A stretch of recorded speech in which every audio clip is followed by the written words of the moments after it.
magazine pluriel. Étienne Nabédé. Mesdames, Messieurs, bonjour, bienvenue dans ce journal. En voici le sommaire. Opération de salubrité Togo propre, la tradition toujours respectée. Les Togolais sur l'ensemble du territoire national ont répondu à l'appel du gouvernement.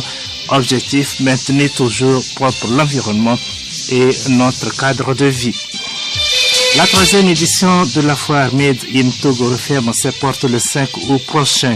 L'initiative qui fait la promotion des produits locaux aura permis pendant 11 jours aux producteurs et jeunes entrepreneurs d'exposer des produits d'origine togolaise. Un accord ouvre la voie au Soudan à un transfert de pouvoir au civil. Les leaders de la contestation et le conseil militaire au pouvoir ont atteint un accord sur une déclaration constitutionnelle. L'UEMOA a fêté en fin de semaine ses 25 ans d'existence. Au Togo, plusieurs activités ont marqué cette célébration placée sous le thème du progrès vers l'intégration régionale. Quel bilan et quelle perspective? Monsieur Assoukouremon Tripeux, représentant résident de la commission de l'UEMOA au Togo, est l'invité de ce journal. À suivre également les autres rubriques, les échos du palais, les sports et la revue de presse.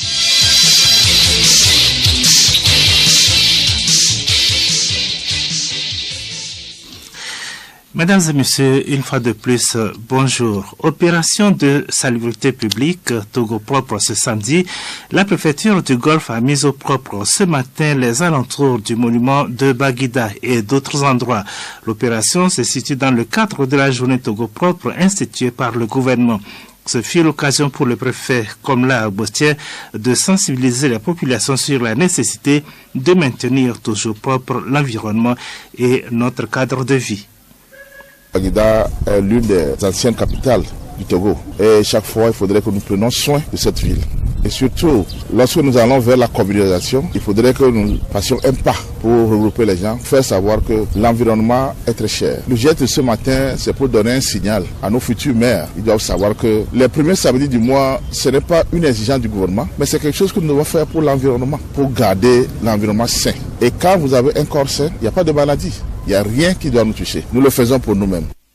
À l'intérieur du pays, les populations de la préfecture de Saint-Cassé ont-elles aussi respecté la tradition Opération Togo propre initiée tous les samedis.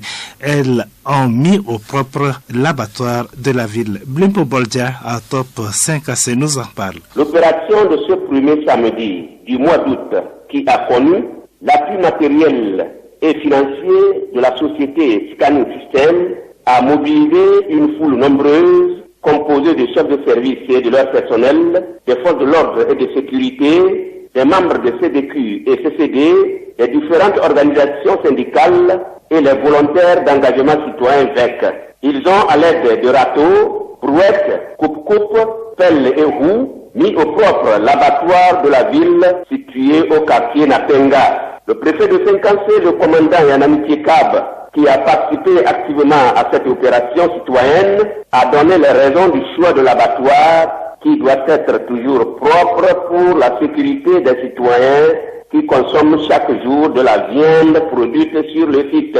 Il s'est également réjoui de la sortie massive des populations qui invitait celles-ci à sortir encore nombreuses le premier samedi du mois de septembre prochain.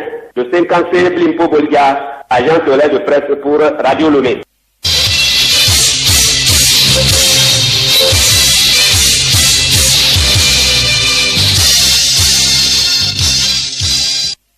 Foire Made in Togo, la troisième édition ouverte depuis le 26 juillet dernier se referme le 5 août prochain. Deuxième plus grande fête foraine du Togo après la foire internationale de Lomé. Elle rassemble les opérateurs économiques de tous les secteurs d'activité du Togo pour une exposition des produits 100% togolais. Hier, le ministère en charge de l'agriculture était en lice, occasion pour l'Institut de conseil et d'appui technique ICAT de sensibiliser les exposants sur notamment l'innovation agricole. Odette Pirin. L'innovation agricole vise à terme à booster les rendements. L'ICAT a expliqué aux participants les innovations technologiques dans différentes filières au Togo et leur processus de vulgarisation. Alphonse Kokouloti, directeur d'appui opérationnel à l'ICAT. C'est pour informer les acteurs, le public sur la mission dévolue à l'ICAT ainsi que sa stratégie d'intervention auprès des acteurs des filières agricoles promues. Dire également aux acteurs que l'ICAT intervient surtout en diffusant des informations techniques sur un certain nombre d'innovations agricoles qui permettent d'assurer non seulement la productivité des exploitations agricoles, mais également d'assurer la qualité, et également d'informer surtout les acteurs de ces filières qui veulent s'organiser sur la démarche ou la méthodologie ou bien les étapes à suivre pour se créer comme société coopérative. Les participants se disent outillés. On bénéficie beaucoup de choses au cours des formations. Avant, moi, je travaillais traditionnellement, je mets dans les sachets. Après, j'ai changé des sachets qui n'étaient pas valables comme maintenant. Et puis, au cours des formations, j'ai changé l'étiquetage avec le logo. Autre sujet abordé, le lien entre le MIFA et l'ICAT, les conditions de création des coopératives agricoles et les différentes missions de l'Institut.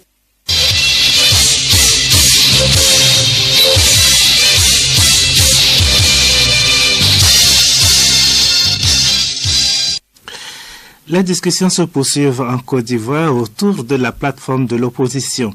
Cela fait des mois que Henri Konabedi appelle à la création de cette coalition de partis politiques d'opposition pour faire face au RHDP du président Alassane Ouattara. En ligne de mire, la présidentielle d'octobre 2020. Hier, l'ancien chef d'État ivoirien a soutenu que cette plateforme devrait inclure le FPI de Laurent Gbagbo et l'ancien président de l'Assemblée nationale, Guillaume Soro. Sur ce point, la manœuvre s'annonce plus difficile. Le FPI est toujours coupé en deux et la branche soutenue par Gbagbo ne reconnaît pas le président du parti, Pascal Affi-N'Guessan, qui est aussi censé adhérer à la plateforme. 5 ans après sa création, la force Barkhane peine toujours à convaincre. C'est la plus grosse opération extérieure dans laquelle l'armée française est engagée au Sahel. Quelques 4500 militaires français sont déployés dans 5 pays, à savoir le Mali, la Mauritanie, le Burkina Faso, le Niger et le Tchad, pour un budget annuel de 700 millions d'euros. Intervenu après l'opération Serval au Mali, Barkhane devrait initier une phase de stabilisation, mais 5 ans plus tard, l'opération semble être enlacée. À ses débuts, l'opération avait pour objectif clair de lutter contre le terrorisme dans le Sahel pour éviter qu'il ne frappe aux portes de l'Europe. La suite des événements n'a pas donné raison au plan français qui s'est heurté à des difficultés majeures. Pendant que le conflit change de visage, la montée en puissance du G5 Sahel n'avance toujours pas, faute de financement.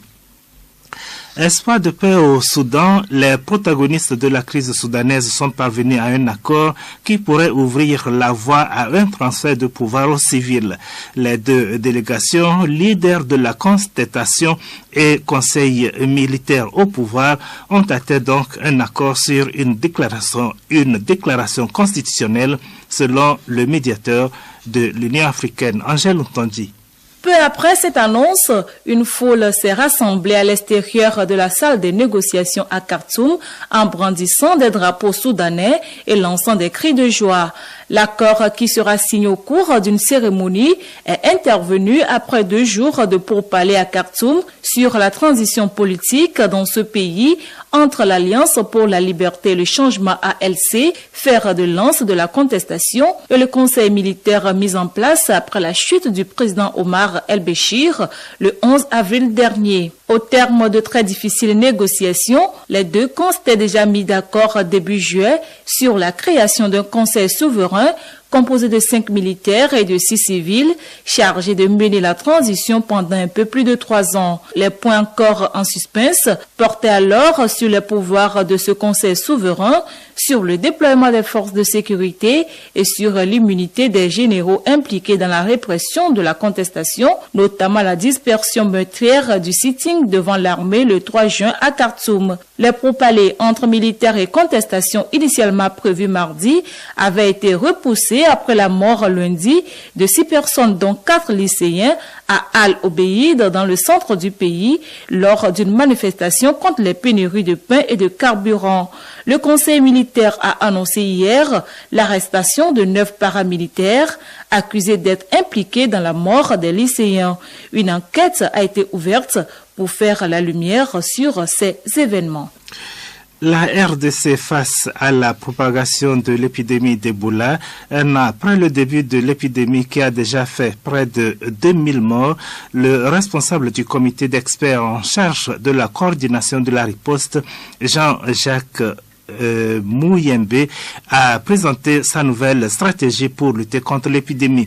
Des ajustements qui interviennent alors que le nombre de cas à Goma s'accumule.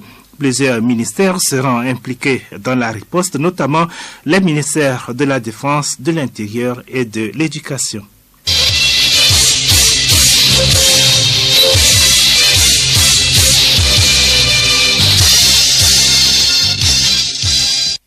Et nous abordons la seconde partie du journal, invité du journal. La Commission de l'Union économique et monétaire ouest-africaine, UEMOA, célèbre cette année ses 25 ans d'existence. Ce jubilé s'est déroulé dans les 8 pays membres de l'Union. Au Togo, 3 principales activités ont marqué cette célébration. Le clou des manifestations a sans nul doute été le dîner de gala jeudi à Lomé. Notre invité ce samedi est M. Assoukou Raymond Krikpe, représentant résident de l'UEMOA au Togo. M. Krikpe fait avec Gabriel Ayena le point des réalisations de l'Union au Togo, le parcours de l'institution et son effort de garantir la libre circulation des biens dans l'espace ouest-africain en vue d'une véritable intégration. Gabriel Ayena. Monsieur le représentant résident de l'UEMOA au Togo, bonjour et merci pour la disponibilité. Vous avez célébré 25 ans. Comment est-ce que cela a été célébré au Togo? Il faut reconnaître que plusieurs pays l'ont célébré chacun, je dirais pas à sa manière, mais en différé. Et au Togo, comment est-ce que cela a été célébré? Merci. Cette célébration a commencé avec de multiples activités, notamment des conférences de presse et une conférence à l'université. Nous sommes très heureux parce que nous célébrons les 25 ans de l'UEMOA. 25 années qui ont permis à notre organisation d'atteindre le niveau auquel elle se trouve aujourd'hui. C'est un niveau qui est satisfaisant au regard de la marche et des objectifs qui sont assignés à l'organisation. Vous savez que l'UEMOA a été créé pour favoriser à travers la gestion concertée des économies le développement des pays de notre région.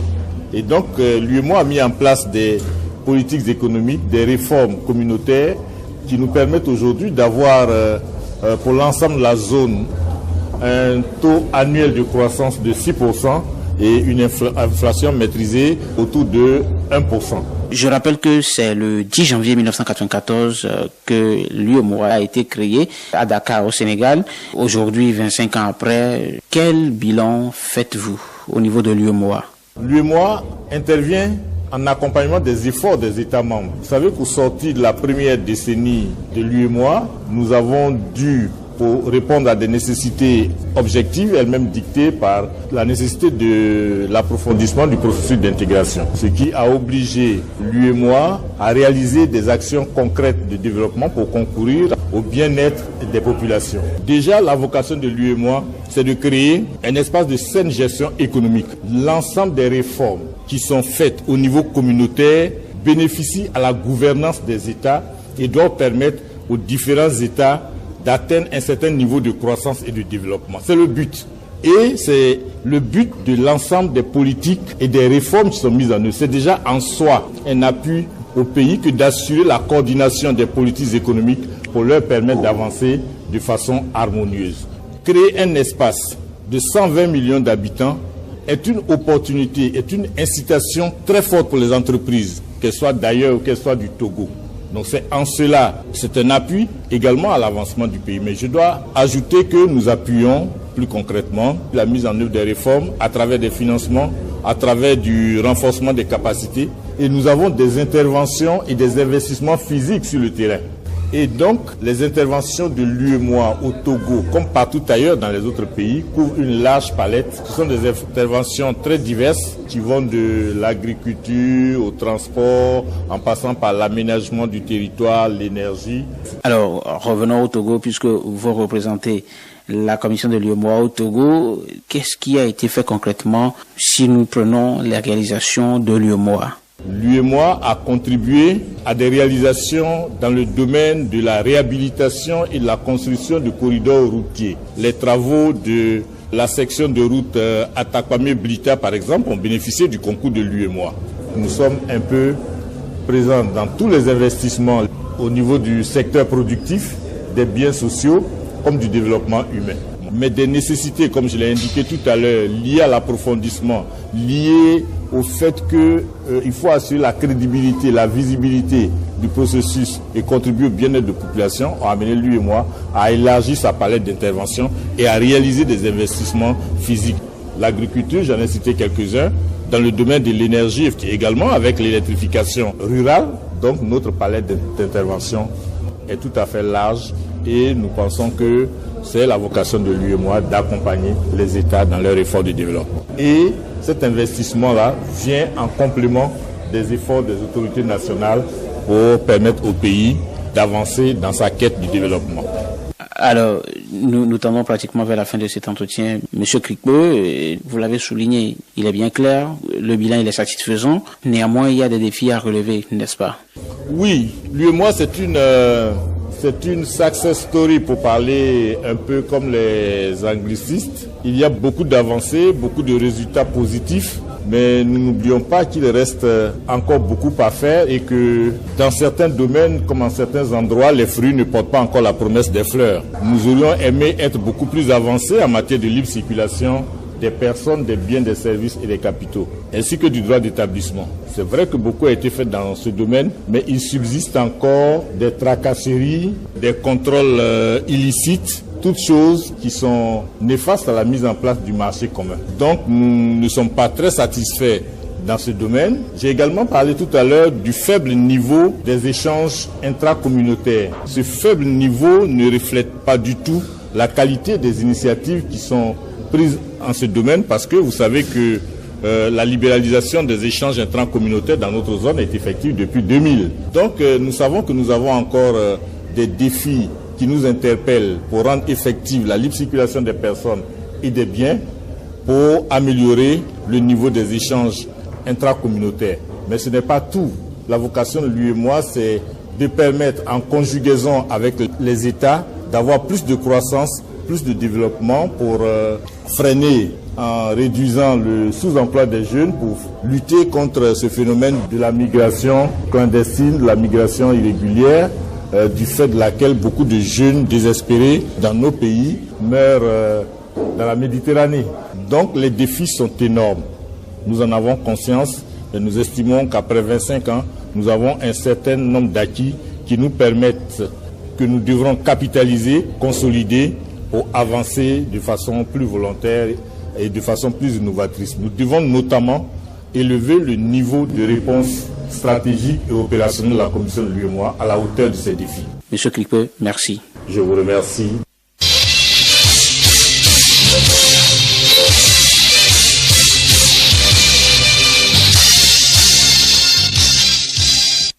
Écho du Palais. Suite des audiences à la Cour d'assises de Lomé, les juges ont planché le 15 juillet dernier sur une affaire de pédophilie.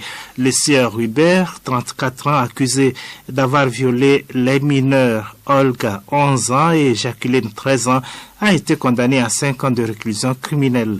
Retour sur l'affaire avec Hélène Assabi. Le 2 septembre 2014, les mineurs Olga et Jacqueline, comme à leur habitude, se promenaient dans le village de Tado en vue de la vente, l'une des produits pharmaceutiques et l'autre des gâteaux pour le compte de leur mère.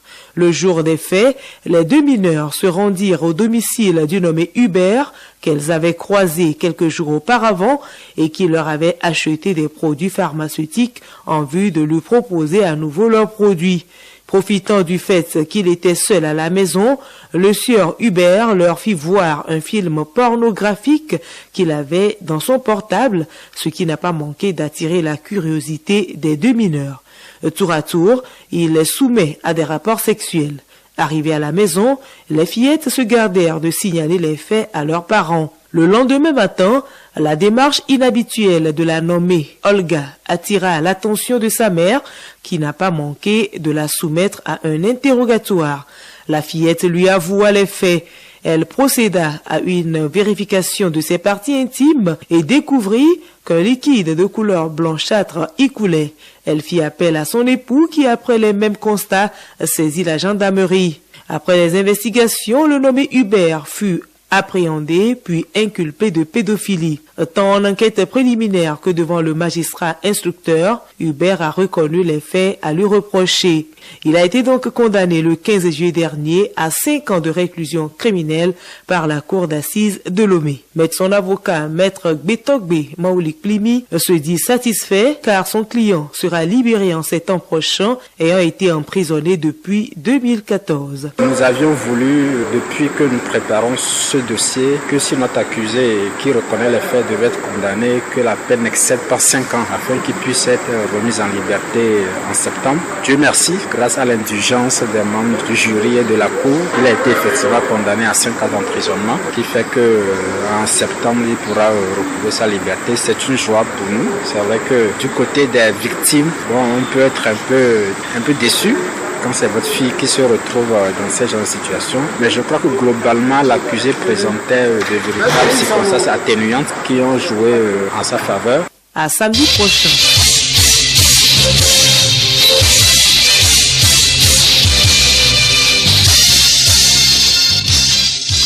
Sport, football, les matchs retour des qualifications pour le 6e championnat d'Afrique des Nations CHAN 2020 se disputent ce week-end sur le continent.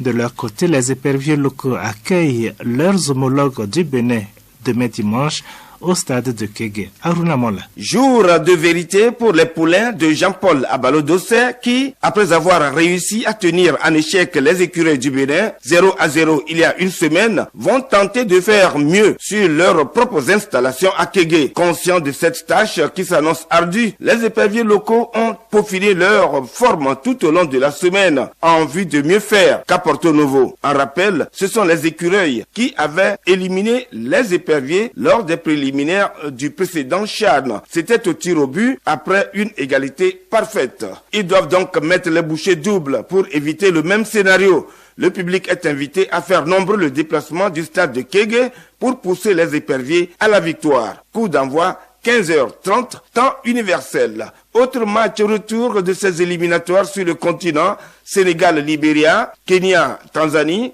Burundi, Soudan du Sud, la Mauritanie joue le Cap-Vert, l'Ouganda en découle avec la Somalie, la Guinée-Bissau sera face au Mali, la Zambie croise le Botswana et puis la Namibie s'oppose aux Comores. En route pour disputer le match retour face à la sélection du Mozambique, les Baréas de Madagascar ont connu une mésaventure lors de leur escale au Kenya. Ils sont arrivés à Maputo après 13 heures de temps à Nairobi. Ils ont même dormi à même le sol à l'aéroport car les réservations ont été faites tardivement. Retour sur le plan national, la Coupe Odonchu à Takpamé. La finale se joue ce dimanche. Elle oppose l'Union sportive d'Agbonu, USA et la Foudre FC Danier. Cette finale clôture la fête Odonchu dont l'apothéose est célébrée ce samedi à Takpamé. Le match a lieu sur le terrain Awoyo de Kamina. Le football à l'intérieur du pays, la Coupe Agbogozan démarre à Notiens ce dimanche. Elle regroupe 16 équipes. Le match d'ouverture met aux prises Lyon FC de Kpédomé et Hirondelle de périmètre. Le câble de Yao Kamake pour des précisions. Les festivités sportives marquant l'édition 2019 de la fête Agbogozan à Ngontien démarrent ce dimanche après-midi sur le stade du lycée de Ngontien. Cette édition 2019 de la Coupe Agbogozan regroupe 16 clubs des différentes localités du Haro, répartis en 4 poules de 4 équipes. Les hostilités démarrent donc ce dimanche après-midi par le match d'ouverture entre Lyon FC de Kpédomé et Hirondelle FC de périmètre. La compétition vise vise à renforcer les liens de fraternité entre les filles et fils du Grand Haro. Elle connaîtra son apothéose le 8 septembre 2019 par la grande finale. Merci Yao Kamake. Un mot sur le tournoi interquartier de Gadiagan qui se poursuit dans le cloto avec au programme 2 matchs ce dimanche. Ainsi à 13h, Eba se mesure à Glidji et puis à 15h, Alagbaya croise Djogbe. 6 équipes prennent part à cette compétition.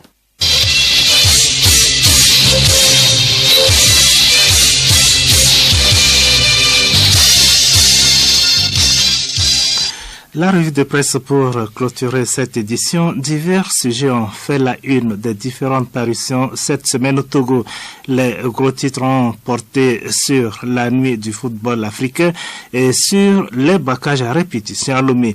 Le passage du Togo à la 67e session ordinaire de lutte contre la torture à Genève en Suisse n'est pas en reste. Gabriel Aïna. Le ministre Trimois éclaire le comité à l'occasion de la 67e session ordinaire de lutte contre la torture. C'est ce que développe Nouvelle Opinion dans sa parution du 29 juillet. Le confrère rapporte que le ministre en charge des droits de l'homme a rappelé les diverses avancées au Togo ces dernières années en matière de respect des droits humains. Une actualité vue du même œil par l'Éveil de la Nation et l'hebdomadaire s'est attardé sur les échanges entre Michelle Bachelet, la haut-commissaire des Nations Unies pour les droits de l'homme, et le ministre Trimois qui s'est prêté au même exercice.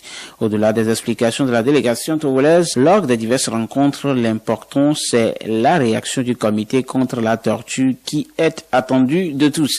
Et justement, qu'est-ce que le comité a dit au Togo? Même si l'Organisation mondiale de lutte contre la torture reconnaît des efforts du Togo, relève Togo Matin, l'OMCT demande aux autorités togolaises de mettre sur pied un panel de sages pour réfléchir au nouveau modèle de détention. L'État doit revoir également le budget de l'administration pénitentiaire. À propos du service central de recherche et d'investigation criminelle, son mandat doit être bien défini. Au ministre Trimois de prendre note et promet de maintenir le rythme constant, comme on peut le lire à la une de Togo Matin du jeudi 1er août, même si c'est une information relayée du site Togo Breaking News. Nous parlions les semaines écoulées de la capacité des forces de l'ordre à mettre fin au braquage ou pas, et cette semaine, l'événement a pris une autre tournure. Qui, de la police ou des civils, dit la vérité? C'est la question que se posent tous les citoyens. En effet, la police a annoncé avoir arrêté et anéanti 2 malfrats cette semaine, dont l'un est connu sous le nom de Cimetière. Cette annonce a été suivie par une sortie d'un groupe de citoyens se présentant comme des parents des victimes, et ces derniers contredisent la version de la police. Ouara le vainqueur fait foi à la police et écrit « Le sieur Amouzou Kofi alias Cimetière au cimetière. Les futurs candidats au braquage sont avertis. Le mouvement Martin Luther King du pasteur Edo, quant à lui, met en doute la thèse de la police, nous informe Togo Matin. Le quotidien développe les arguments avancés par le MLK qui, pour plus de lumière dans cette affaire, fait appel à la Commission nationale des droits de l'homme. Et franchement, moi, je ne sais plus qui dit la vérité dans cette affaire. Peut-être que vous en saurez, mesdames et messieurs. Nous espérons que la lumière vienne de la torche de la CNDH pour nous éclairer tous. La nuit du football africain n'a pas laissé indifférent la presse togolaise. Togo Matin, au-delà de sa photo où le président Faure Gnassingbé donne le coup d'envoi du match de gala, a traité un sujet qui certainement a plu à certains et a rendu mécontent d'autres. Claude Leroy, hué au stade de Kégué. Le quotidien remarque que le public a unanimement crié Claude Leroy démission, et ce devant le président Faure Gnassingbé. Pourquoi devant le président de la République? C'est vraiment la question qui se pose. Je sais pas. Est-ce que j'ai la réponse? Cette fois-ci, je crois que je l'ai. C'est simple. La réponse est que Faure Gnassingbé a, lui, inauguré le stade de Kégué rénové, et c'est le plus important à ses yeux. À samedi prochain pour un autre tour de la presse togolaise.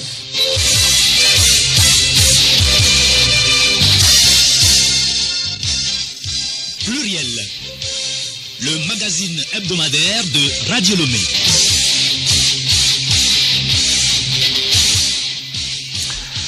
Mesdames et messieurs, c'est donc la fin de ce magazine Pluriel. Merci de nous avoir suivis. Nous vous donnons rendez-vous samedi prochain.